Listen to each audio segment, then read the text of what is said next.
look who we have here. Mr. Roland Orzabal from Tears for Fears. Welcome. Nice to have you here in the studio. Nice to meet you. And earlier, as we mentioned, this video is excellent. Who came up with the concept for? Well, to be honest with you, it wasn't me. No? When I first thought about doing this video, I thought of maybe trying to do Seeds of Love Part 2 with all the computer graphics and the animation and that kind of stuff. I sat down with a video director for 3 hours and we worked out all the ideas, and then we costed it out. And 3 hours, right? Yeah, and basically we could have bought a luxury apartment in Manhattan for the price.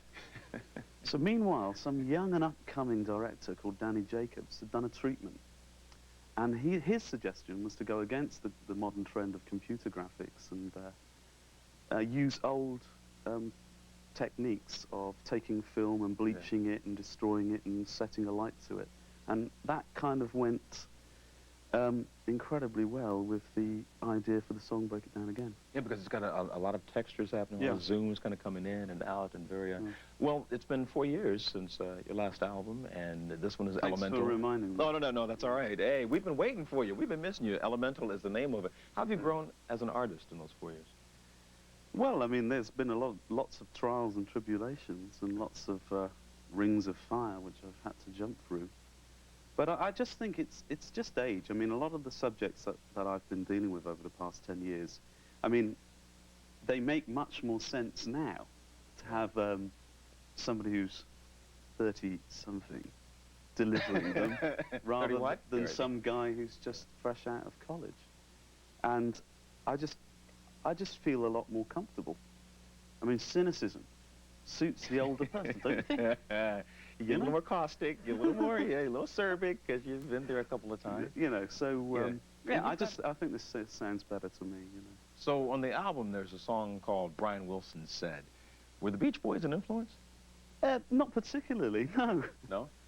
No, it's just that... What's the song about?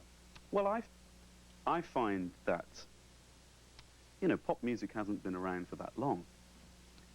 And yet there are some very important artists from the 60s which are, in a sense, the founding forefathers of everything.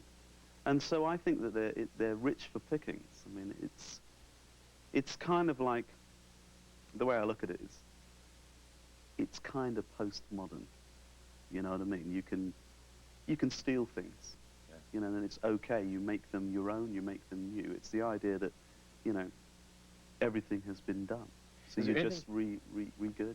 Is there anything unique that you're bringing to Elemental that you haven't experienced or played with maybe before? Yeah, well, I think that my approach with sound and the use of synthesizers and samplers, you always come across something that is unique. And that's for me, the joy, is to combine very traditional sounds, subjects and flavors with things which are kind of like quirky, innovative. And speaking of sounds, you play several different instruments. Yeah. What's your favorite? What do you... Well, I play the guitar on stage, and that's the first instrument I learned, but I don't even think when I'm playing the guitar. I'm not really a piano player, but I can play a keyboard. I see. So, but I use a keyboard more as a way of expressing orchestral sounds and things like that, tubas or sound effects like animal noises, which are over the front of the first track. Can you walk them out of your synthesizer? Yeah, I've got a computer full of weird and wonderful... Interesting sounds, right. Noises. You take this on the road? You're kind of like on a little tour right now, right? Like, yeah, we've got it all on the road, all the computers and stuff, yeah. Well, if Tears for Fears should happen to come, you know, to your neighborhood, you know, jump in and make sure you go see them. Thanks, Roland, for coming by. You're welcome. Congratulations on the new album. Thank you. And continued success. Now let's take a look at our number 9 video this week from a ska reggae band that has been proving conventional wisdom wrong. Ska reggae. What exactly? Do you know what ska reggae is? Well, ska is the musical style that predated reggae. It's much more up-tempo. Yeah. And Bob Marley started off in a ska band. And he had a lot of short hair, and he wore a very sharp suit. But it's so up-tempo that, you know, the heat of Jamaica kind of, eventually they kind of slowed it all down. Become a little more, you know, and it's sort of more lilting, more tropical, you know. But it was called ska. Ska. Not ska reggae, just ska. Just ska. Yeah. Well, these guys, well, they're proving the conventional wisdom wrong that a reggae band with white frontmen can most definitely make it. Absolutely. It's UB40 from England, From England. with Can't Help Falling in Love.